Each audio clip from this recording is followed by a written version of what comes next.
Dahalo mihoatra ny 3 arivo kosa no niverina teo anivon'ny fiarahamonina ary nanatsahatra ny asa fanaony omaly moa ny tanterahana tany fotaka ny fandraisana azy ireo toy izao ny fanazavana hoentin'ny solombavam-bahoaka voafito tao Amboasary Atsimo mahakasika izay.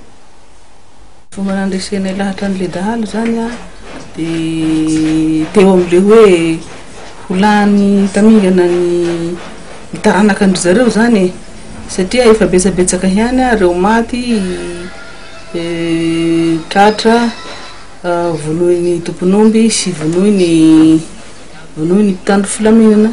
satria ireo dahalo reo zany dia tena biby sahala amin'ny biby mihitsy mamaly rehefa misy ny fotoana ifanjivona zay ka rehefa andresena lahatra zany izy a hoe tsy mety ty mifamono ty satria samy zanaka malagasy tsika dia raha ohatra nareo a vonogno na hiova dia hiezaka ny tegnanay hampifandamina handamina nareo satria misy antony koa manko nahatonga an'le dahalo hoe voatery tsy maintsy nanao dahalo satria misy ihany koa ny hadisoana avy aty amintsika mpitandro filaminana misy ny hadisoana avy amin'ny mahadahalo anazy izy zany miteny reo dahalo reo hoe zahay ny tsy mangalatra raha ohatra ka mba atao aradrary ny rehetra rehetra fa raha ohatra kosa hoe mandeha zahay dia na manakaratra aza dia tsy maintsy mandoha vola ihany a dia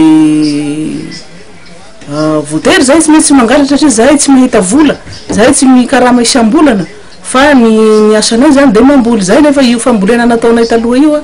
zay nitenen'le dahalo a hoe io fambolena nataonay ataonay io a dia afaka 3 volana vao misy vokatra zay vao afaka hoe mba manambola koa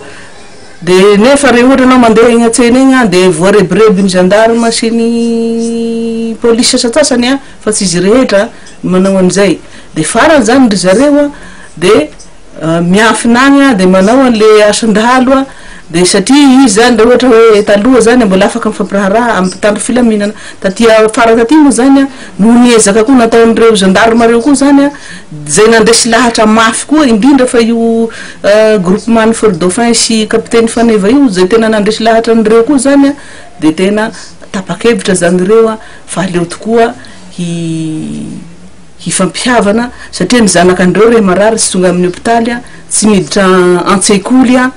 tsy afaka miantsena mandeha eo amin'ny tsena eo a